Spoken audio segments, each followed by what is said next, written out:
ตามช่องธรรมะเป็นทีมทีวีออนไลน์กลุ่มพระสงฆ์อุบาสกอุบาสิการ่วมกันเผยแผ่ธรรมะออนไลน์ไลฟ์สดทาง Facebook ทาง YouTube สถานีวิทยุคลื่นสีขาว8จังหวัดภาคเหนือซึ่งในค่ำคืนนี้ก็เป็นคืนวันอาทิตย์ที่28เดือนเมษายนปีพุทธศักราช2567เก่ากับผมอาตมาภาพพระครูโสพลปริยัติก็ได้นำรายการเห็นธรรมเห็นเราเห็นเราเห็นธรรมมาพบกับบรรดาท่านผู้ฟังท่านผู้ชมเป็นประจำทุกคืนวันอาทิตย์เวลาก็ตั้งแต่20:00 นเป็นต้นไปจนถึงเวลาประมาณ20:00 นซึ่งบรรดาท่านผู้ฟังท่านผู้ชมก็สามารถที่จะคือการสนับสนุนคือกำลังใจโดยการกดติดตามกดไลค์กดแชร์เพื่อเป็นธรรมทานแชร์นักก็ได้บุญนักแชร์น้อยก็ได้บุญน้อยบ่แชร์ก็บ่ได้บุญจะนี้เป็นต้นซึ่งไปจังใดก็มีคณะครูบาอาจารย์แล้วพอถึงคณะศรัทธาญาติโยมก็จะตักจะถามตลอดจะตักจะถามตลอดว่าได้ติดตามได้พอเป็น FC เด้อนี่นะ แต่ก็บอกฮู้เหมือนกันว่าคณะครูบาอาจารย์หรือว่าบรรดาท่านผู้ฟังท่านผู้ชมจำเป็นที่จะต้องกดติดตามด้วยเพราะว่าถ้าเรามีรายการใหม่ๆแต่ละวันนั้นก็เราก็จะได้รับสัญญาณจากนั้นก็บรรดาท่านผู้ฟังท่านผู้ชมก็ต้องช่วยกันกดติดตามกดไลค์กดแชร์เพื่อเป็นประธรรมทานแชร์นักก็ได้บุญนักแบบสโลแกนของเราหรือว่าจะร่วมคือการสนับสนุนจ่องธรรมะเป็นทีมทีวีออนไลน์ของเราก็ร่วมบริจาคได้ที่ทางธนาคารไทยพาณิชย์ชื่อบัญชีก็ออมบุญออมธรรมวันละบาทธนาคารไทยพาณิชย์เลขที่บัญชีก็145244700-8ชื่อบัญชีก็พระมหาไทยธรรมกิจพระมหาชาญชัยพรหมประดิษฐ์แล้วก็พระอาจารย์ดร.จตุรงค์ชูศรีหรือว่าแห่งบัญชีหนึ่งก็จะเป็นธนาคารไทยพาณิชย์เช่นเดียวกันเลขที่บัญชีก็376-227-2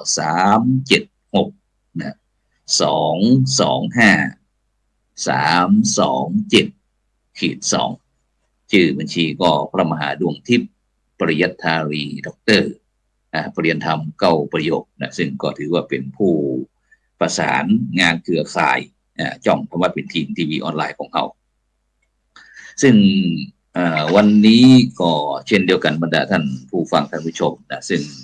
ตามแผ่นโบชัวเข้าไปเนี่ยก็บอกว่าวันนี้นั้นก็จะมีผู้ร่วมรายการของเขานั้นนักหนาป้าป้านเหมือนกัน ซึ่งวันนี้ก็อาจจะยังจะเดี๋ยวคงจะตุยมาแต่จะตุยมาฉะนั้นก็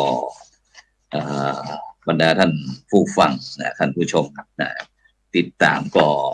ส่งข้อความเข้ามาส่งข้อความทางอินบ็อกซ์ก็ถ้าติดตามทางช่องธรรมะเป็นทีมทีวีออนไลน์ก็ส่งข้อความมาทางอินบ็อกซ์แล้วก็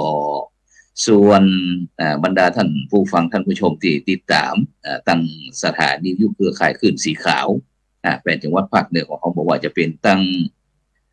คลื่น 104.50 เมกะเฮิรตซ์วัดไฟอินจังหวัดเชียงใหม่เอานี่ก็โทรศัพท์เข้ามาก็ได้ในช่วงท้ายรายการเพราะว่า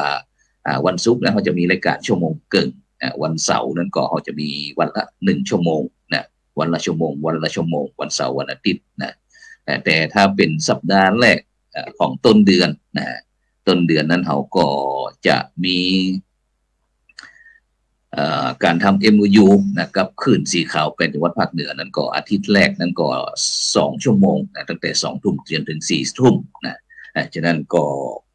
เดือนหน้านี่เขาก็จะเตรียมทับรายการของเขาด้วยพระสงฆ์นักพัฒนานะเครือข่ายไอ้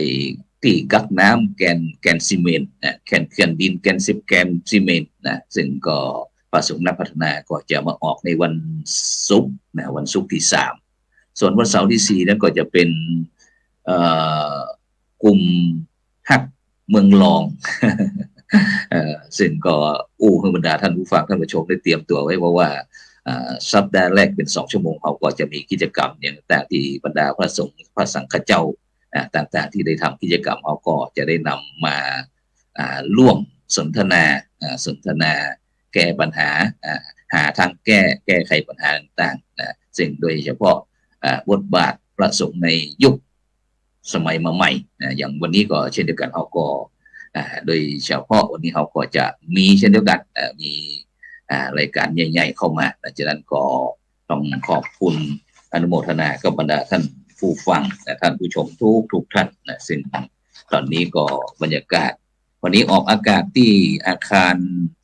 พระธรรมสิทธาจารย์5 จันทร์วัดประสิงห์วรมหาวิหารอำเภอเมืองจังหวัดเชียงใหม่นะในช่วงนี้ก็บอกใครได้ออกจากอาคารพึกสถานที่ตัวใดเพราะว่าบรรยากาศแล้วก็ค่อนข้างที่จะร้อน40 กว่าองศาขึ้นนะฉะนั้นก็หันว่าประมาณเดือนพฤษภานี่อากาศที่ร้อนสูงนี่ก็จะหมดไปแล้วนะว่านะฝนฟ้าก็จะเข้ามาก็ปรารถนาไว้เป็นเช่นนั้นนะซึ่งแต่ว่าก็ได้แต่ว่าคืนที่ผ่านมานะก็ได้นำบรรดาเยาวชนละอ่อนคนรุ่นใหม่ของล้านนาของเขานะมาออกรายการเขาบอกว่าละอ่อนรุ่นใหม่ได้อย่างจากประเพณีสงกรานต์ปีใหม่เมืองได้อย่างพ้องซึ่งก็ได้จากันไปนะฉะนั้นก็วันนี้ต้องขอบคุณอนุโมทนากับทุกท่านนะทุกเสียงทุกสายนะได้อ่านชื่อพ้องก็ได้ประกาศชื่อพ้องนะ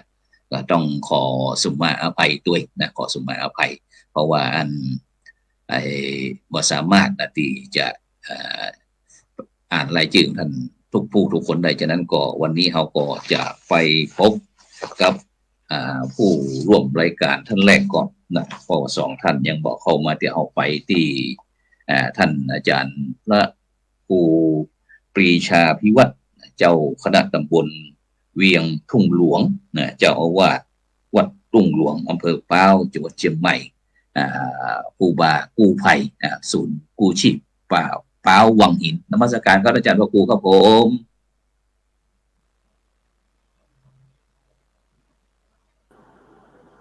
สาธุครับอาจารย์ครับครับนมัสการครับผมได้ทักทายกับบรรดาท่านผู้ฟังท่านผู้ชมด้วยเนาะก็ช่วงเดือนเมษายนนะครับกิจกรรมประเพณีปีใหม่เมืองเนาะก็เกี่ยวกับกิจกรรมศึกษาอนุรักษ์วัฒนธรรมประเพณีปีใหม่เมืองอยู่กับคนเมืองเฮานะครับเนาะแต่ละวัดละวาก็ได้รักษาฮีทอยแล้วก็สืบสานต่อยอดเรื่องกับตอนรุ่นเยาวชนรุ่นใหม่นะครับเนาะแต่ละที่ก็พยายามช่วยกันและที่สำคัญนั่นก็คือการเป็นวันสำคัญของครอบครัวเนาะเพราะว่าพี่น้องทำการทำงานต่างถิ่นต่างบ้านต่างเมืองต่างอำเภอต่างจังหวัดก็ปิกบ้านปิกจองมาพบปะกับพ่ออุ้ยแม่มอนเนาะได้สะเก้าดำหัวสูมากาละวะอย่างนี้เนาะเป็นที่น้อยของก็ถือว่าปีนี้ในเขตพื้นที่ก็เรียบร้อยไปด้วยดีนะครับกิจกรรมผ่านพ้นไปนะครับเพราะว่ามันเป็นช่วงสัปดาห์กิจกรรมนะครับตั้งแต่วันที่10เป็นต้นมาแล้วครับเนาะได้เตรียมสถานที่ต่างๆรอร่วมกิจกรรมวันปรับปีปรับเดือนปรับวันวันเนาะสะเก้าดำหัวสัปะยางครับเนาะครับผมฉะนั้นตอนนี้ผมได้แชร์ลิงก์ที่ว่าเป็น YouTube นะเข้าไปที่มือถือพระอาจารย์แล้วอาจารย์ได้แชร์เข้ากลุ่มไลน์ต่างๆหรือยังแชร์ต่อเลยว่าแล้วครับไม่ใช่ว่าแชร์ลิงก์นะแชร์ YouTube นั่นน่ะไปนะเพราะว่าพอแล้วครับ เพราะว่าอาจจะอาจจะมีอันถ้าเขาแชร์ไปคนอื่นเพื่อจะเข้ามาแล้วมันจะมาโผล่ที่หน้าจอเพจนะฉะนั้นก็บรรดาท่านผู้ฟังท่านผู้ชมด้วยเขาก็เปิด YouTube ดูที่ไลน์ได้เลยดูที่ไลน์ปัจจัยอันเอามาโผล่ที่หน้าจอเด้อ ไปดูที่ไลน์เปิดไลน์เขาก็เปิด YouTube ดูได้เลยนะครับฉะนั้นเขาไปที่รูปที่2ผู้ร่วมรายการเขาไปที่ท่านอาจารย์อาจารย์วิสิทธิตวิสิทธโธนะผู้ช่วยศาสตราจารย์ดรนะผู้อำนวยการสนับสนุนฝ่ายวิชาการมหาวิทยาลัยมหาจุฬาลงกรณราชวิทยาลัยวิเขตเชียงใหม่วัดสันดอกจังหวัดเชียงใหม่นมัสการครับอาจารย์ดรครับผมครับถวายความเคารพครับอาจารย์พระครูโสพลอาจารย์พระครูโสพลปริยัติธรรมแล้วก็ถวายความเคารพท่านอาจารย์พระครูปรีชาครับอาจารย์พระครูปรีชาที่เคารพยิ่งทั้ง2รูปครับแล้วก็เจริญพรผู้ฟังในการทุกท่านครับอันนี้ขออภัยนิดนึงนะครับเข้ามาช้านะครับวันนี้ก็เป็นจะได้ห้องศาสนกิจวันนี้ในช่วงนี้เพิ่งเสร็จจากงานประชุมที่กรุงเทพนะครับเพิ่งกลับมาครับแล้วก็วันนี้เกี่ยวกับมหาวิทยาลัยเนาะเพราะว่าใกล้จะเปิดเทอมแล้วใกล้จะเปิดเทอมแล้วนะครับเป็นจะได้พ้องครับส่วนกลางเปิ้นว่าจะได้พ้องปีนี้มีนโยบายเป้าหมายยุทธวิธีจะได้พ้องมหาวิทยาลัยก็เริ่มต้นก็คือมีการไปร่วมประชุมสัมมนาผู้บริหารนะครับก็ตามที่สภามหาวิทยาลัยอนุมัติหลักสูตรนะครับผู้บริหารระดับต้นระดับกลางและระดับสูงนะครับแล้วก็ผู้บริหารระดับต้นนี่ก็ได้มีการอบรมสัมมนากันไปแล้วที่จังหวัดลำพูนนะครับช่วงที่งานที่เราเทศ4ภาคพอดีครับเป็นช่วงนั้นและทีนี้ผู้บริหารระดับกลางก็เริ่มตั้งแต่วันที่24ถึง27นะครับที่ผ่านมาแล้วก็ต่อไปก็น่าจะเป็นผู้บริหารระดับสูงนะครับก็เบื้องต้นก็คือการเพื่อที่จะให้ผู้บริหารได้มีโอกาสได้เห็นเป้าหมายทิศทางนะครับในการพัฒนาขับเคลื่อนมหาวิทยาลัยนะครับตามนโยบายของท่านพระเดชพระคุณท่านอธิการบดีนะครับมหาวิทยาลัยมหาจุฬาลงกรณราชวิทยาลัยดังนั้นก็ผู้บริหารก็มีโอกาสได้ไปร่วมฟังนโยบายแล้วก็ได้พัฒนาเข้าใจเรื่องของในหลักสูตรก็แบ่งเป็น3ส่วนใหญ่ๆครับส่วนแรกก็คือเป็นส่วนที่จะเป็นงานเชิงวิชาการตั้งแต่การบริหารนะครับตั้งแต่แนวทางในการขับเคลื่อนนะครับโดยเฉพาะมหาวิทยาลัยเป็นมหาวิทยาลัยของคณะสงฆ์แห่งคณะสงฆ์ไทยเราด้วยก็เป็นพันธกิจนะครับในพันธกิจที่ทางอีกหน่วยงานหนึ่งคือเราอยู่ใครกำกับของรัฐด้วยฉะนั้นเราก็เหมือนกับว่ามหาวิทยาลัยเนี่ยก็ทำงานอยู่2ส่วนใหญ่ๆส่วนแรกก็คือสนองงานคณะสงฆ์นะครับส่วนที่2ก็คือต้องทำงานร่วมกับทางภาครัฐอันนี้ก็จะเป็นที่สำคัญนะครับแล้วก็เนื้อหาในหลักสูตรก็อีกส่วนหนึ่งก็จะเป็นเรื่องของการปฏิบัติธรรมครับอาจารย์พระครูโสพลครับก็จะมีภาคธรรมะช่วงปฏิบัติธรรมอบรมพระวิปัสสนาจารย์ก็หรือว่าจะได้ครับก็เป็นหลักสูตรของวิปัสสนานะครับก็เน้นเรื่องของการนี้และอีกส่วนที่3คือเรื่องของการจัดศึกษาดูงานนะครับนอกสถานที่แต่ทีนี้ไปครั้งนี้วันที่24ถึง27เนี่ยส่วนที่3เนี่ยศึกษาดูงานเนี่ยนะครับก็ได้ติดไว้ก่อนยังไม่ได้ไปดูงานก็ได้รับเรื่องของงานวิชาการกับงานเรื่องของการแนวทางการปฏิบัติครับก็ทำให้บุคลากรทั้งส่วนงานนะครับ40ส่วนงานวิเขตวิสงฆ์แล้วก็ส่วนกลางเนี่ยได้มีโอกาสได้พบปะนะครับได้เจอกันได้ฟังแนวการและหลักการวิธีการในการที่จะพัฒนาเป้าหมายของมหาวิทยาลัยไปด้วยกันนะครับก็เพิ่งเสร็จแล้วก็กลับมาครับผมอาจารย์สมบูรณ์ครับครับผมครับขอบคุณครับท่านอาจารย์ดร.วิสิทธิตวิสิทธโธนะครับผู้อำนวยการสนับสนุนฝ่ายวิชาการกับมจร.เขตเชียงใหม่นะครับที่วันนี้นะครับได้มีโอกาสนะครับได้มาร่วมกันสักหน่อยว่าวันนี้เรา เขาก็ได้ตั้งหัวข้อเช่นกันว่าบทบาทพระสงฆ์ยุคใหม่อย่างไรดีนะครับฉะนั้นก็มีความหลากหลายครับโดยเฉพาะหลังจากที่เทศกาลมหาสงกรานต์ปีใหม่เมืองแล้วพระสงฆ์นิกรชาวไทยของเขาวันพรุ่งนี้ก็มีวันสำคัญนะครับวันคล้ายวันประสูตินะครับสมเด็จพระเจ้าลูกยาเธอเจ้าฟ้าทีปังกรรัศมีโชตินะครับวันที่29 เมษายนเป็นประจำทุกๆปีนะครับที่พระสงฆ์นิกรชาวไทยเขาก็จะร่วมกับคณะสงฆ์นะครับคณะสงฆ์ไทยเขาก็จะได้มีพิธีเจริญพระพุทธมนต์นะครับแล้วก็เจริญจิตตภาวนานะครับถวายแก่พระองค์ท่านนะครับซึ่งปีนี้ก็มีพระชนมายุได้18 พรรษานะครับ18 ปีแล้วนะครับจากองค์ฟ้าเจ้าฟ้าทีปังกรนะครับรัศมีโชตินะครับฉะนั้นก็วันพรุ่งนี้ก็คณะสงฆ์ทั่วประเทศนะครับก็มีการเจริญพระพุทธมนต์นะครับเวลาก็ 17 นาฬิกาจนถึงสุดนอกนะครับซึ่งโดยเฉพาะนะครับคณะสงฆ์ไทยเฮานะครับบอกว่าจะเป็นวัดเจ้าคณะจังหวัดหรือว่าวัดที่หันสมควรนะครับแล้วก็วัดเจ้าคณะอำเภอนะครับหรือว่าทุกวัดทุกวานะครับทั่วประเทศไทยเฮานี่ก็จะได้มีพิธีเจริญพระพุทธมนต์เจริญจิตตภาวนาถวายในแก่พระองค์ท่านในวันคล้ายวันประสูตินะครับวันพรุ่งนี้นะครับฉะนั้นก็เวลา 5 โมงแลงนะครับก็นิมนต์เจริญพรทุกท่านไปที่วัดใกล้บ้านท่านหรือว่าถ้าว่าสามารถไปวัดใดก็ไปที่ห้องพระเลยนะหรือว่าถ้าบ่มีห้องพระเขาก็ที่สงบเจริญจิตตภาวนาถวายแก่พระองค์ท่านด้วยเนาะถึงถือว่าเขาจะได้แสดงความจงรักภักดีต่อสถาบันชาติศาสนาพระมหากษัตริย์เช่นเดียวกันนะครับฉะนั้นโดยเฉพาะในช่วงนี้นะครับเดี๋ยวท่านอาจารย์พระครู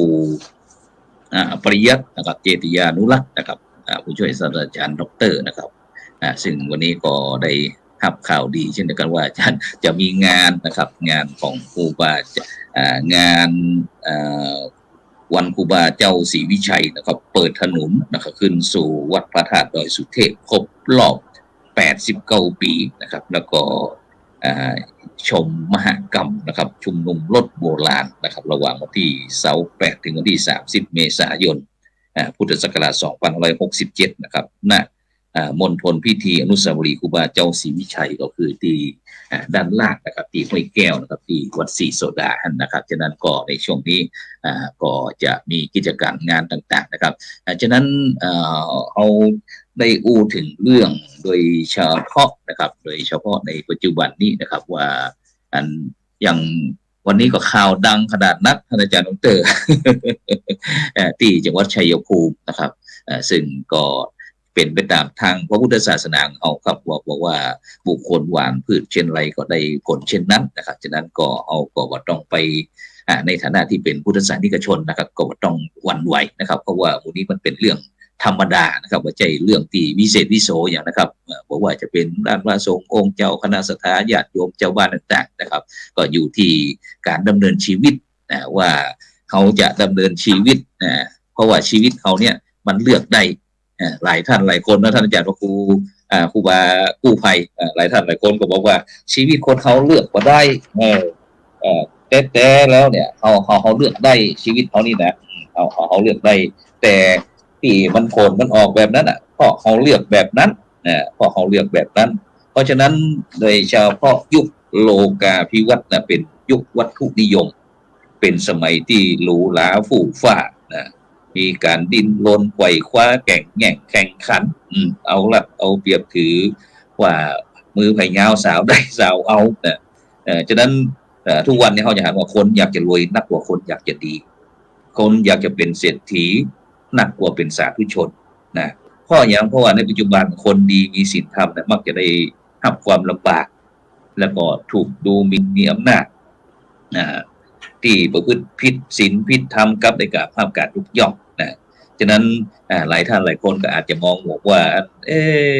มันเหมือนกับเขาแปะป้ายแปะธรรมะแปะธรรมนะแต่บรรดาท่านผู้ฟังทั้งหลายเขาจะคิดเช่นนั้นก็บ่ได้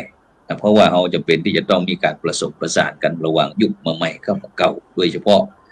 ผสมประสานระหว่างว่าเป็นยุควัตถุนิยมคือมันกลมกลืนคือ ความเป็นธรรมนิยมของเขาเพราะอย่างเพราะว่าเขาคือหูจักปอใจปอดีปอมีปอเพียงถ้าเขาใจตัวอีแล้วก็สุดยอดนะฉะนั้นบรรดาพี่น้องพุทธศาสนิกชนก็ต้องไปอ่อนอกอ่อนใจอันยังเอาคิดดีทำดีพวกดีแต่ฉะนั้นวันนี้เราเลยกราบนิมนต์พระสังฆเจ้าคณะครูบาอาจารย์พระสงฆ์นักพัฒนาของเขาว่าปัจจุบันเนี่ยมันมีความหลากหลายมีความหลากหลายเพราะโลกมันเจริญบวยเขาก็เลยได้หันสิ่งเหล่านี้ที่มันเกิดขึ้นฉะนั้นวันนี้เขาเลยบอกว่าบทบาทพระสงฆ์ยุคใหม่อย่างไรดีฉะนั้นเขาจะไปที่ท่านอาจารย์พระครูปรีชาภิวัฒน์นะครับนี่ก็ในฐานะครูบากู้ไผ่ครูบากู้ไผ่ป้าววังหินซึ่งโดยเฉพาะท่านวันนั้นอาจารย์พระครูปรีชาต้องกราบขอคุณสุมาเอาไฟเนอร์วันนั้นที่เขาได้ทำบุญฉลองอย่างสักอย่างเนี่ยวันนี้เนื่องจากที่เราได้ไปเพราะว่าญาติเสียโดยเฉพาะญาติผู้ใหญ่เสียก็เลยต้องไปเป็นธุระเป็นภาระในการส่งสการต้านข้าที่จังหวัดแพร่ครับฉะนั้นเป็นจะได้ฟ้องหลังจากที่อันได้รับบทบาทใหม่เป็นเจ้าคณะตำบลเวียงตุ้งหลวง เป็นจะได้ฟ้องบทบาทหน้าที่ฟังสักหน่อยดูพูดถึงก็ปกติเมื่อก่อนถึงได้ทำงานอยู่แล้วเนาะเดิมนั่นคือก็เป็นรองเจ้าคณะตำบลเวียงตุ้งหลวงอยู่แล้วครับแล้วก็ดูแลคณะพระสงฆ์ในตำบลเฮาแล้วก็ดูแลทั้งอำเภอเป้าอยู่แล้วนะครับในคณะลูกศิษย์ลูกหาของหลวงพ่อเจ้าคณะอำเภอเป้านะครับเนาะก็ว่าเกินความบ่อิดบ่เลยเพราะว่าเฮาด้วยใจนะครับเนาะทำตลอดเนาะทำตลอดอยู่แล้วครับครับแล้วส่วนว่ากิจกรรมจะนักขึ้นก่ออิฐก่อนะครับก็เหนื่อยนะครับเพราะว่ากิจกรรมส่วนใหญ่แล้วงานกู้ชีพกู้ภัยเนี่ยมันตลอด24ชั่วโมงนะครับเนาะสแตนบายเข้าเปิดห้องขอมาที่ไหนก็ไปอย่างล่าสุดที่ผมเขาไปต่างอำเภอนี่ก็อำเภอแม่แตงนะครับคนจมน้ำในอ่างเก็บน้ำในเขตอำเภอแม่แตงในเดือนเมษายนนะครับเนาะครับแล้วก็กิจกรรมทั้งหลายในวันนี้เขาก็เพื่อว่าที่จะให้กอบกู้วิกฤตศรัทธานะครับเนาะของคณะในส่วนงานของกู้ชีพกู้ภัยเนี่ยเพื่อที่เข้าใจเข้าถึงพี่น้องประชาชนโดยเฉพาะคนชาวพุทธเฮาว่ายังมีที่อิงคือพระสงฆ์ยังสามารถเปิ่งปิงได้นะห้องเวลาใดจัดทีมกู้ชีพกู้ภัยไปหาเวลานั้นนี่ว่าในเขตอำเภอป้าก็อุ่นใจนะครับเนาะครับผมซึ่งความจริงวันนี้เราก็ตั้งใจเหมือนกันว่าจะอันได้นิมนต์ไอ้โพเงินโพทองนี่นะกู้ภัยของเขาเนี่ยนะพร้อมตึงจากที่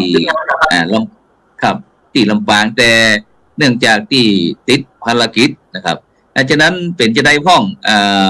ปีใหม่ที่สงกรานต์ที่ผ่านมาเนี่ยไอ้ป้าวังหินเขามีบทบาทภารกิจจะได้พ้อง มีการผู้มาใช้บริการนักก่อปีนี้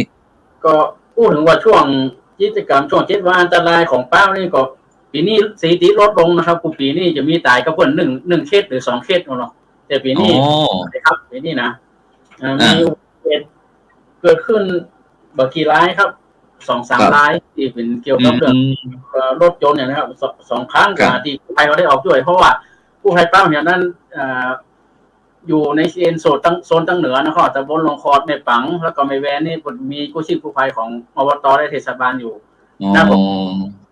ฮับเฝ้าฟังระวังเหตุในโซนตั้งเหนือตั้งแต่ตำบลเขื่อนผากตรงหลวงเวียงประตูปันในสันทรายบ้านโป่งน้ำแพร่ครับอำเภอป้าปีนี้ถือว่าสถิติการเจ็บป่วยหรือว่าบาดเจ็บอุบัติเหตุนี่ก็ลดลงจะนะครับครับเจ็บนี่มีแค่4-5 คนเนี่ยได้ครับเนาะ4-5 คน5 รายแต่ถ้ารวมทั้งอำเภอทั้งตีทุกส่วนงานหรือว่าในของเขตของตั้งแต่ลงคอร์ดมานี่ก็ถึงมดนี่อยู่ประมาณของเป้านี่ก็อยู่ประมาณ8 ครั้งได้แล้วครับเกิดอุบัติเหตุนะครับ อ๋อครับก็บ่นักแต่เนาะ8 ครั้งครับ8 ครั้งครับซึ่งโดยส่วนมากนะครับโดยส่วนมากนี่เวลาเปิ้นความจริงก็หน่วยเป้าเป้าเป้าวังหินเขานี่ก็ประจำอยู่ที่วัดเนาะวัดตงหลวงนะครับทีนี้ที่หน้าวัดครับอาจารย์ครับอยู่ที่หน้าวัดแบ่งสัดส่วนอันพื้นที่วัดเขามาใช้สาธารณประโยชน์เนาะเพราะว่าณตีฝั่งถนนหน้าวัดนี่ก็เป็นที่ธรณีสงฆ์ครับเมื่อก่อนนี่เป็นเจ้าทำเกี่ยวกับร้านอาหารร้านก๋วยเตี๋ยวอย่างนี้ครับหลังจากนั้นยุติในการขายในช่วงนั้นก็เอามาทำเป็นสำนักงานศูนย์กู้ชีพกู้ภัยป้าวังหินครับอ๋อ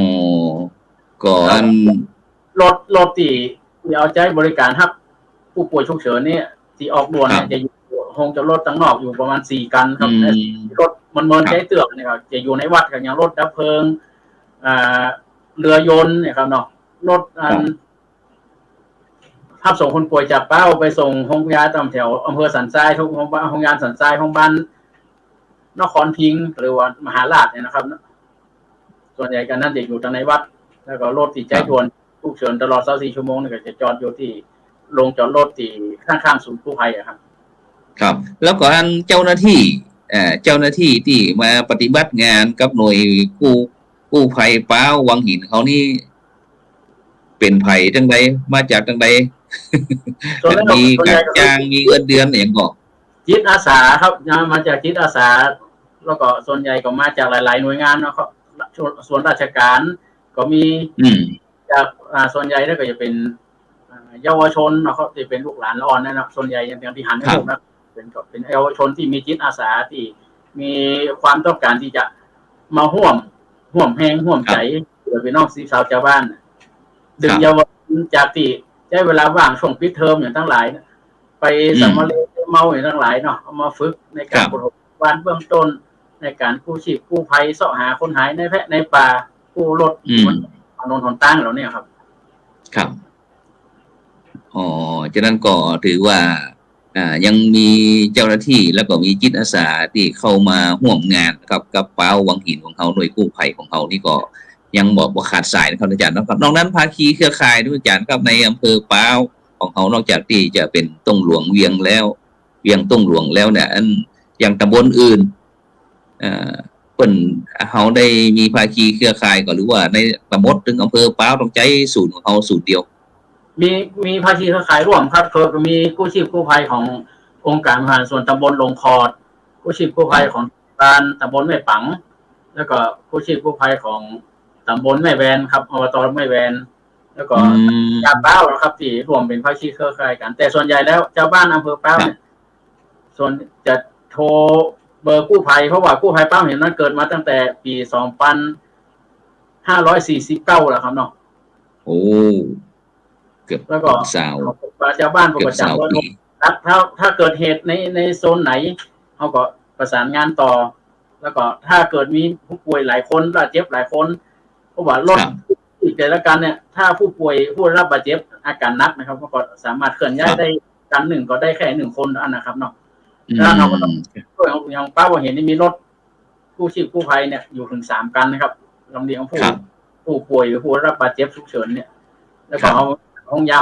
เป้าของโรงพยาบาลเป้าแหมนะครับที่ออกช่วยเหลือสนับสนุนถ้าเป็นเคสนักเคสสีแดงอย่างต่างๆเราเนี่ยเอาก็จะมีเรื่องจากห้องยาเป้าเนี่ยเพื่อซับเปลี่ยนผู้ป่วยระหว่างทางเนี่ยนะครับแต่โดยทั่วถึงโดยเจ้าหน้าที่ที่มีความชำนาญการเนี่ยครับ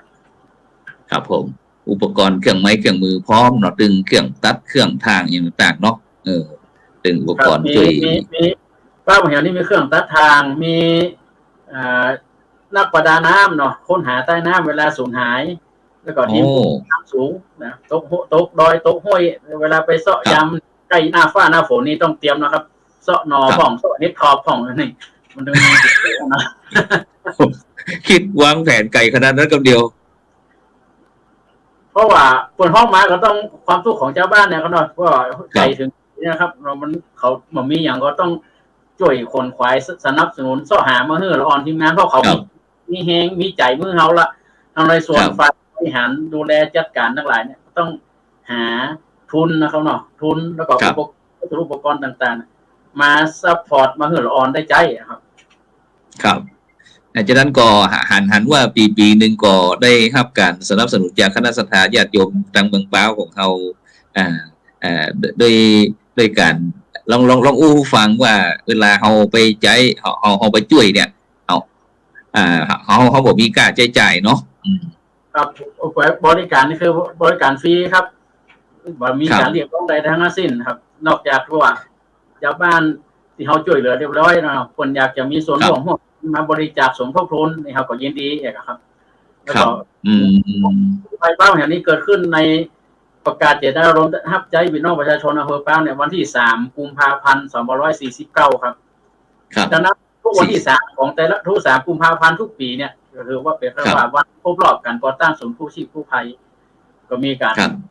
ระดมทุนทำบุญให้กับผู้ที่เสียชีวิตจากอุบัติเหตุเพศภัยต่างๆมาติกาฟังสกุลมีการยกตั้งหลวงใบครูละออนกู้ภัยครับเนาะพี่น้องชาวบ้านจะมาห่วมให้หอมแล้วก็ตั้งแต่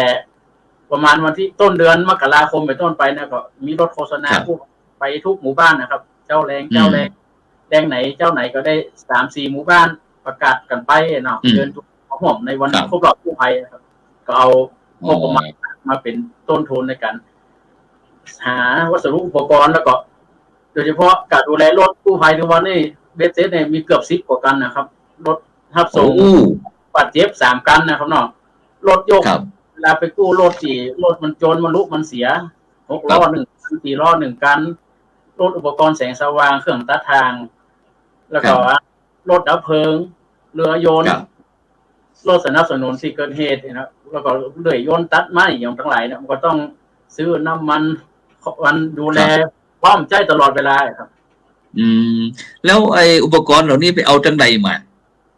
ไปซื้อมาเองกะหรือว่าจะไหนกู้ภัยแหละครับก็หาซื้อนะครับเพราะมันมีชมรมมีกลุ่มกู้ชีพกู้ภัยกันอยู่นะครับเนาะอุปกรณ์อย่างรถเนี่ยรถเป็น10 กันเนี่ยมันเหลือบริษัทรถ10 กันนี่คือรถทับส่งคนป่วยมันเปิดซื้อบริจาค1 กันครับแล้วก็ผู้บางประเสริฐปวโรเนาะที่เมื่อก่อนเขาไปดาวมานะถ้าติดนี่ที่สินหลายแสนครับผู้บางมอนประกาศทำอย่างสร้างผ้ากิ่งปวโรเพื่อพี่น้องคนได้ปูจาแล้วก็เอามาปิดยอดครับติดนี่กันกาไปสาธุครับแล้วก็ได้รับสนับสนุนจากสาธารณสุขจังหวัดเชียงใหม่แห่ง1 กันเพราะว่าเป็นรถที่คนปลดระวางประจำการเป็นรถตรวจแบบอาหารและยานะครับเนาะรถอย.สาธารณสุขวัดก็จากการทำงานเนี่ยนะครับผลหันกู้ภัยเราทำงานตั้งแต่ปี49ไปต้นมาสาธารณสุขจังหวัดสมัยนั้นโดยการท่านผลได้ว่ารถเนี่ยกู้ภัยใครเอาไปบูรณะเอาไปปรับปรุงเพื่อเป็นรถกู้ชีพกู้ภัยเพิ่มเติมก่อนนะเขาก็เลยไปยกไปหลากมาแล้วก็มาตั้งรายการแต่ละอย่างว่าซ่อมรถเสาใดไฟไซเรนอย่างต่างๆอุปกรณ์ในรถน่ะเขียนเป็นรายการแล้วก็เอาโพสต์ลงในเพจในกู้ภัยทั้งหลายเรียบร้อยแล้วก็มีเจ้าทายผลเพิ่งใจได้ประกอบมาติ๊กเขียนชื่อลงแล้วก็เอามาบูรณะปรับปรุงให้เป็นรถรับส่งส่วนใหญ่ในการรถตู้สูงจะเอาไว้บริการพี่น้องประชาชนคนอำเภอเป้านี่ที่ต้องไปโรงยานครพิงค์โรงยาสันทรายโรงยาสวนดอกนะครับตามที่หมอนัดที่มีรถไปคนเดียวได้อันนี้ครับส่วนใหญ่แล้วก็ยังเป็นรถใช้งานมาตามกว่า10 ปีสักกันนะครับถึงที่คนซื้อถวายเมื่อปี2552เนาะครับเดือนนี้ป67แหละครับเนาะใช้งานมาแบบสมบัติแต่ก็ใจคือมันได้ประโยชน์คุ้มค่ากับที่เพิ่นเสียสละและซื้อบ่ฮื้อนะครับครับผมซึ่งเขาก็มีการทำนุบำรุงรักษาเช็คอยู่ตลอดนะครับเพราะว่าการเช็คการซ่อมนี่อันเขาน่าจะมีช่างประจำด้วยกันมีรอนที่เป็นสามารถซ่อมเบื้องต้นได้ครับแล้วก็ถ้าเช็คระบบทั้งหมดทั้งมวลเนี่ยก็นำเตือนก็ไปศูนย์โตโยต้าพ่องบางเตือนก็ไปตามอู่ตามวันนี้พ่องนะครับเขาซ่อมเช็คทุกอย่างเพราะว่ายังอยู่ช่วงหน้าฝนเนี่ยช่วงล่างนะเนาะยางต่างๆแล้วเนี่ยรถยนต์นี่จะคือวันยางบ่มีดอกนี่มันได้ดอกหินมาได้เนาะครับเนาะหน้าฟ้าหน้าฝนเพราะว่ารถทั่วไปส่วนใหญ่ก็ได้ความไวในการวิ่งเพื่อตีเอาผู้รับบาดเจ็บหรือผู้ป่วยฉุกเฉินนะถึงโรงพยาบาลได้ไวที่สุดนะครับ ครับต้องพร้อมทุกอย่างน้ำมันเต็มตลอดเวลาครับผมครับสาธุครับ2 วัน 3 วันเติมเตือนี่ก็หมดไปวันละ3 ปัน 4 ปันนะครับเนาะถ้ามีเหตุหนักๆครับผมติดหนึ่งนี่อย่างน้อยบ่ต่ำ5 ปันนะครับการน้ำมันลดครับสาธุครับผมฉะนั้นก็คณะสัตยาญาติโยมพี่น้องตั้งอำเภอป้าวแล้วก็อำเภอใกล้เคียงก็สบายใจเรื่องครูบากู้ภัยพระครูปีชาพิวัตรเจ้าคณะตำบลเวียงตุ้งหลวงว่าวัดตุ้งหลวงอำเภอป้าวจังหวัดเชียงใหม่เขาก็ได้มาวันนี้ก็ได้มาโปรดผายนะครับจ่องพระบัตรทีมเขาไปที่ท่านอาจารย์ดร.วิสิตครับท่านอาจารย์นั้นได้ยินนั้นบทบาทของครูบากู้ภัยเขาเราเปลี่ยนจะได้พอจริงๆแล้วติดตามงานท่านอาจารย์พระครูนะครับจะพอสมควรแล้วก็ลูกคือมีความศรัทธาในตัวท่านอาจารย์ที่มีแนวคิดลุกขึ้นมาทำงานอย่างนี้เนาะนะครับผมเคยตอนนั้นได้เอาพระกีฬานุปถากครับตอนนั้นรุ่นแรกเนี่ยผมอบรมประมาณ108 รูปเนี่ยนะครับได้ไปปึ้งปลาใบบุญท่านอาจารย์เอาไปดูงานเรื่องนี้ครับเขาถือว่าเป็นเรื่องสำคัญมากนะครับเพราะตอนนั้นที่ผมมีแนวคิดว่าถ้าเกิดว่าเรื่องสุขภาพเนี่ยถ้ามองมิติของสุขภาพแล้วก็มันเป็นเรื่องใกล้ตัวแล้วโดยเฉพาะยิ่งมันที่มีพระสงฆ์สักรูปหนึ่งครับลุกขึ้นมาทำงานนะครับงานนี้คือเป็นงานที่ค่อนข้างจะน้อยคนเนาะอาจารย์กูเนาะว่าจะมีความสนใจแต่ว่าประเด็นก็คือว่าน่าอนุโมทนาท่านอาจารย์คือท่านอาจารย์สามารถมีทีมงานนะครับสร้างทีมงานขึ้นมาแล้วก็สามารถที่จะดูแลกันในพื้นที่ของอำเภอป้าวเนี่ยนะครับแต่ทีนี้เราจะเห็นได้ว่าตอนนี้เนี่ยจิตอาสาหรือกู้ชีพกู้ภัยเนี่ยส่วนมากเนี่ยนะครับ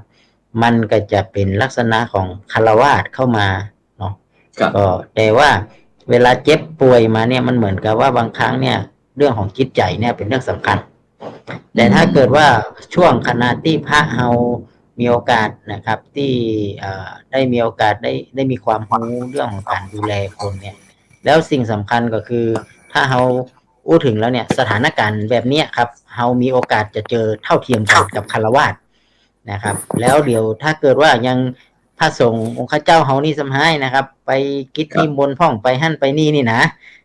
อุบัติเหตุนี้เกิดขึ้นปุ้มนั่นเนี่ยครับถ้าเรามีทักษะเรื่องนี้เนี่ยสามารถที่จะตั้งสติได้แล้วก็ช่วยเหลือตัวเก่าได้แล้วช่วยเหลือญาติโยมหรือช่วยเหลือในการวันเกิดเหตุการณ์อย่างนี้ขึ้นมาเนี่ยผมว่าเป็นสิ่งที่ดีฉะนั้นผมก็เลยเอากลุ่มพระกีฬานุปถากนี่แหละครับตอนนั้นรุ่นแรกนะครับอบรมที่ท่าดิน10 วันเอาไปฝากท่านอาจารย์นู่นนะครับนะไปปากันไปอันบ2บ8กับท่านอาจารย์ก็อันขณะที่เขาไปหันเนาะแม้กระทั่งว่าเตียงก็ดีรถก็ดีอย่างต่างๆนี่อาจารย์ทุกคนนะมันก็ทำให้เขาตื่นนะเนาะตื่นต่อสถานการณ์ที่ว่าพระเข้าไปดูเนี่ยก็มีการเวลานั้นหลักสูตรของพระกีฬานุปถากเขาจึงมีหลักสูตรของการช่วยเหลือคนนะครับมีหลักสูตรของการช่วยเหลือคนการกู้ชีพกู้ภัยการปั๊มหัวใจการอย่างมูนี่นะครับไม่ว่าสถานการณ์ต่างๆเนี่ยแต่ทั้งนี้ทั้งนั้นเนี่ยผมก็ยังคิดอยู่เลยว่ามันน่าจะขยายไปสู่แต่ละอำเภอภายใต้ของกลไกพระกีฬานุปถากแต่ละอำเภอได้ใดนะครับเขาจะไปเชื่อมโยงกับตัวของกู้ชีพกู้ภัยเนี่ยมาช่วยนะครับได้งานมาช่วยงานวัดนักนะครับ ผมว่างานนักนะครับงานวัดนักเลยครับแล้วก็อีกอย่างก็คือว่าจิตอาสาของคนที่เข้ามาร่วมกันเนี่ยผมว่าเป็นเรื่องที่สำคัญผมสนใจเรื่องนี้ครับเรื่องจิตอาสาในการสร้างคนแล้วโดยเฉพาะยิ่งการสร้างที่ว่าพระมีส่วนร่วมในการที่จะต้องไปช่วยเหลือเพื่อนมนุษย์ด้วยกันเนี่ยผมว่าเป็นสิ่งที่น่าอนุโมทนานี่ผมต้องกราบขอบคุณท่านอาจารย์พระครูนะครับที่ได้เมตตาให้รักการแนวคิดแล้วก็คืออุดมการณ์ของพระนะครับรุ่นใหม่ที่จะต้องมาทำงานด้านนี้นะครับทีนี้บางรูปหลังจากนั้นมาที่ไปเจอท่านก็เจองูครับอาจารย์ครับงูเข้ามาที่วัดนะครับปกติเนี่ยเขาก็โดยเฉพาะวัดพระธาตุดอยเทพนี่นะครับงูนักนะครับอยู่ในป่าอย่างนี้นะงูจะมีเนี่ยทักษะแบบนี้เขาบอกมีอาจารย์พระครูนะครับเขาบอกเคยจับงูเลยนะว่ามันโผล่มาในกุฏิอย่างมูนี่นะครับเด็ก ถ้าเกิดเหตุการณ์นี้ปุ๊บเนี่ยต้องโทรไปหาท่านอาจารย์พระครูปิชาอย่างเดียว ครับ ไม่จริงเนี่ยใช่ป่ะแต่ถ้าเกิดว่าเฮาอยู่เนี่ยแล้ว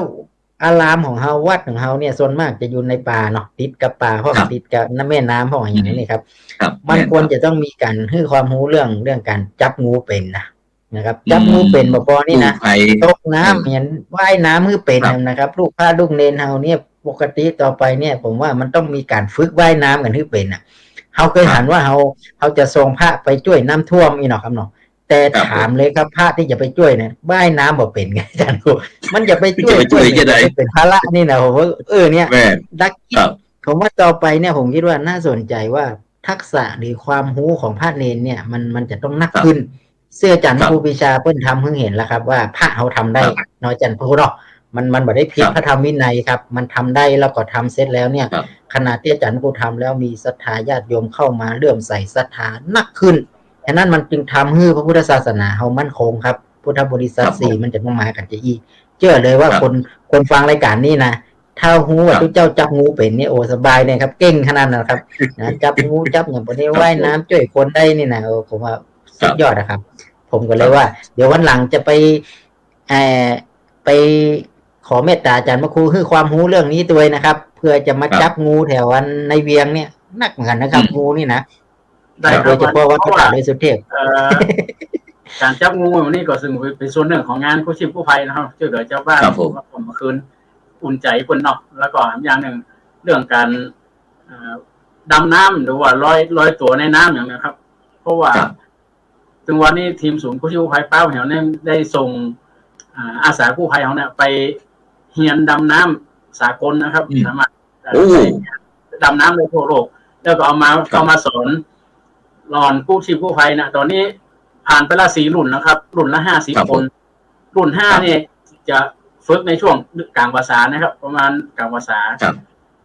จะห้ามสมัคร50 คนอย่างในแต่ละรุ่นนะครับห้ามสมัครเนี่ยบ่เกิน2 นาทีครับสมัครแบบออนไลน์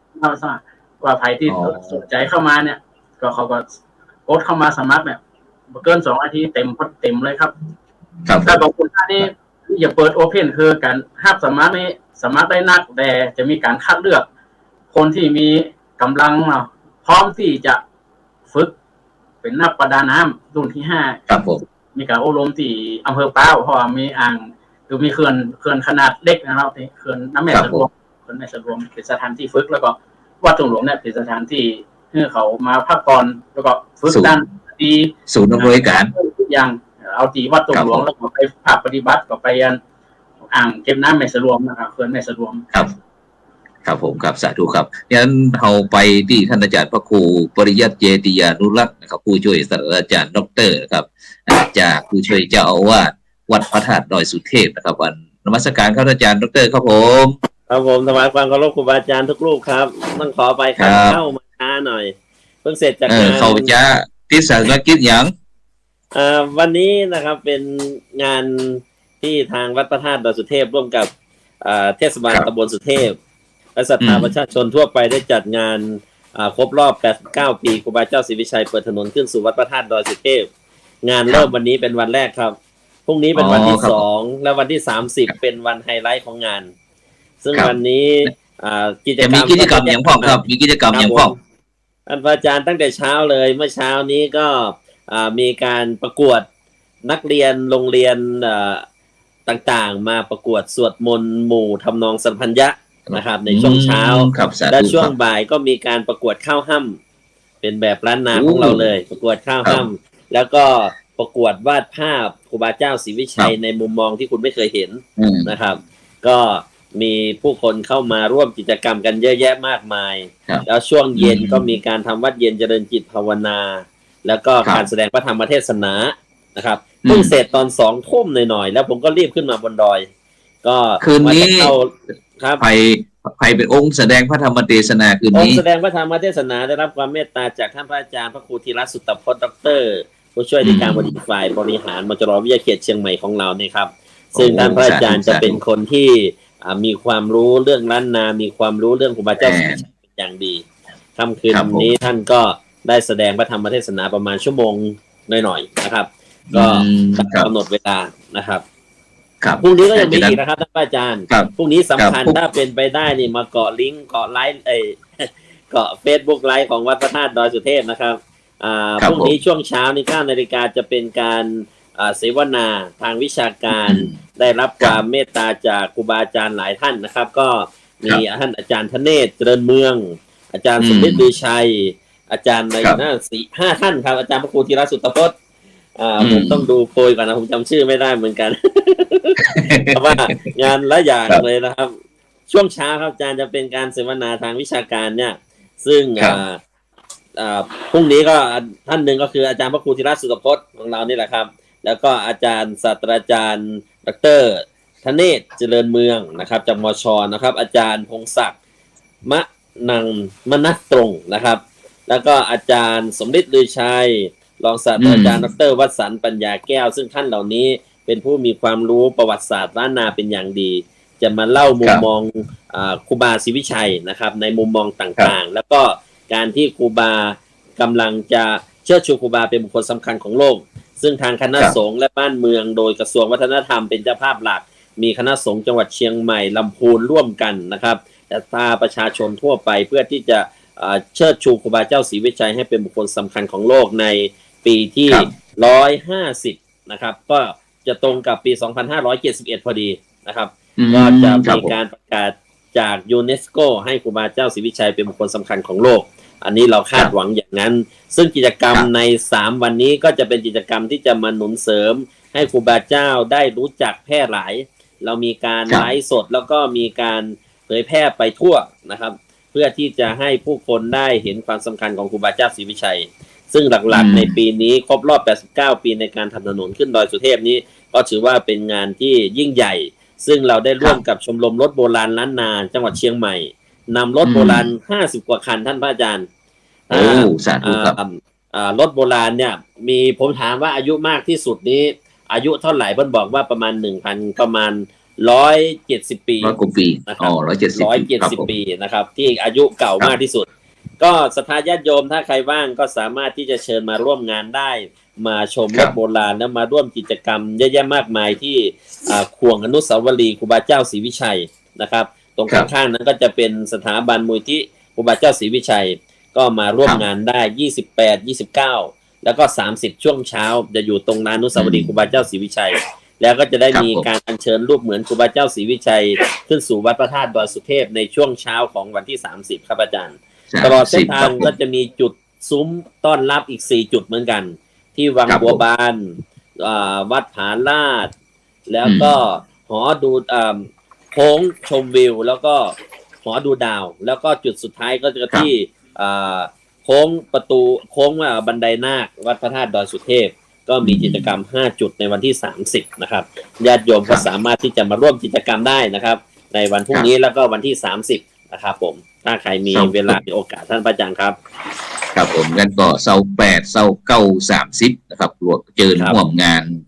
วันครูบาเจ้าศรีวิชัยเปิดถนนขึ้นสู่วัดพระธาตุดอยสุเทพนะครับครบรอบ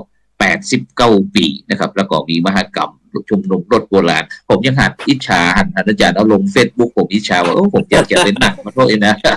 วันที่30มาร่วมมานั่งด้วยกันแล้วขบวนรถโบราณเหล่านี้จะวิ่งขึ้นสู่วัดพระธาตุดอยสุเทพโดยอัญเชิญรูปเหมือนครูบาเจ้าขึ้นไปครับอาจารย์จะขึ้นวันไหนก็ขึ้นวันที่30ครับ8 โมงวันที่30ครับฉะนั้นก็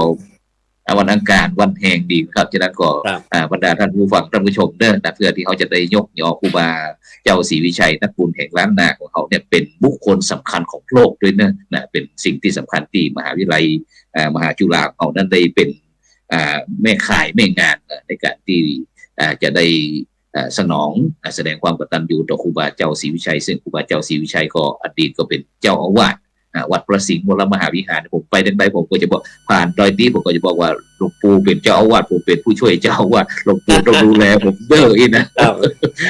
ครับวันนี้ท่านอาจารย์พระครูธีรสุตพจน์ท่านก็พูดถึงวัดพระสิงห์ตำนานการสร้างวิหารวัดพระสิงห์กับวัดเจดีย์หลวงคู่กันแม่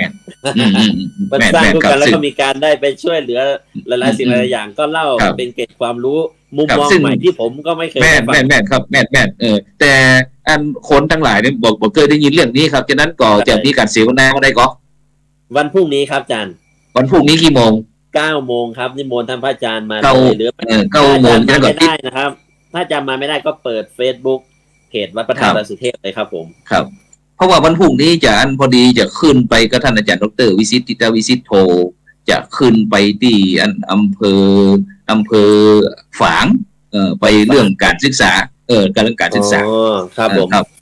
บ ชมผ่าน ฉะนั้นก็ ไปได้ครับอาจารย์ ครับแม่นครับนั้นก็เนื่องจากที่ได้อู้ถึงเรื่องเสวนาตะกี้นั้นนะครับเขาก็จะไปที่อันจะมี100 ปีนะครับของมหาวิทยาลัยราชภัฏเชียงใหม่นะครับในวันครบ100 ปีก็จะวันที่1 พฤษภาคมนะครับซึ่งก็จะมีพระเดชคุณหลวงพ่อพระพรหมบัณฑิตนะครับศาสตราจารย์ดร.นะครับราชบัณฑิตกิติมศักดิ์กรรมการมหาวิทยาลัยสมาคมเจ้าวาดวัดประยูรวงศาวาดวิหารนี่เพิ่นก็จะเป็นองค์บรรยายธรรมเช่นเดียวกันครับท่านอาจารย์พระครูธีระสุตพจน์เพิ่นก็บอกว่านิมนต์พระครูไปตัวเองก็ซึ่งใจก็อยากจะไปอยู่แต่พอดีติดศาสนกิจครับที่ศาสนกิจที่จะต้องไปที่เมืองแปะครับในวันที่1 ถึงวันที่5ซึ่งท่านอาจารย์พระครูสุจินนันทกิจหรือว่าท่านอาจารย์สมคิดนะครับเจ้าคณะอำเภอสันติสุขก็จะจวนล่องใต้นะครับไปที่รัฐสภานะครับถึงอาจารย์ทีละอาจารย์สาธิตถึงอาจารย์ยงยุทธนะครับตอนนี้ไปอยู่ที่บางนาตรวดขาดอาจารย์ดร.วิสิตครับดังนั้นอาจารย์ดร.วิสิตครับวันพรุ่งนี้เรามีกิจอย่างผมก็อันเดียวเขาอู้เรื่องการศึกษาน้อยหนึ่งอันเกี่ยวกับเรียนศูนย์การเรียนโพธิยาลัยของเขาน้อยนึงครับนิมนต์ท่านอาจารย์ดร.วิสิตครับผมครับผมครับก็ช่วงนี้เป็นช่วงงานที่จะมจร.ครบ40 ปีเนาะฉะนั้นกิจกรรมทุกอย่างที่เรากำลังทำงานทั้งหมดเนี่ยนะครับไม่ว่าจะเป็นงานคณะสงฆ์งานอะไรที่มหาวิทยาลัยมีส่วนร่วมทั้งหมดเนี่ยมันเป็นการเฉลิมฉลองนะไม่ว่าเป็นเรื่องการศึกษาครับขออนุญาตนิดหนึ่งครับวันนี้เราลืมอันแสดงมุทิตาจิตถวายมุทิตาจิตท่านผอ.วิไลสงฆ์เอาพระครูสิริปริยัติยานุรักษ์ของเขานะครับขอแสดงถวายมุทิตาด้วยนะครับครับผมโอเคครับนิมนต์ต่อเลยครับถ้าอาจารย์ดร.วิสิตเข้าเหลือเวลาสัก2 นาทีครับผมครับก็เลยมองว่าพรุ่งนี้จะเดินทางไปที่อำเภอฝางเนาะอำเภอฝางชัยประการเนื่องจากว่าทางสำนักงานเขตการศึกษานะครับของเขตพื้นที่เขต3ที่ดูแลทั้งส่วนของอำเภอฝางชัยประการแม่อายเชียงดาวแล้วก็เวียงแหง5 อำเภอเนี้ยนะครับได้อนุญาตให้มีการเปิดศูนย์การเรียนสำหรับที่จะรองรับลูกพระลูกเนนนะครับจำนวนทั้งหมดเนี่ยประมาณอยู่ที่400 กว่าลูกอาจารย์ครับฉะนั้นนี่เราก็เลยว่าจะแวะไปเยี่ยมแล้วก็จะไปอนุโมทนานะครับที่ให้โอกาสกับสาณทายาทที่จะได้มาได้เข้าการศึกษาระดับประถมศึกษานะครับอันนี้ก็จะเป็นอีกอันหนึ่งที่เราก็จะไปพบปะกันแล้วก็จะไปคุยกันแล้วก็ไปเยี่ยมนะครับลงพื้นที่ตรวจความพร้อมของการเตรียมความพร้อมสำหรับลูกพระลูกเนนนะครับที่กำลังจะเรียนนะครับวันนี้ก็เห็นภาพนะอาจารย์พระครูสพลสามเณรทั้งหลายเตรียมห้องนะครับดีใจมากนะครับพรุ่งนี้ก็อาจจะลงไป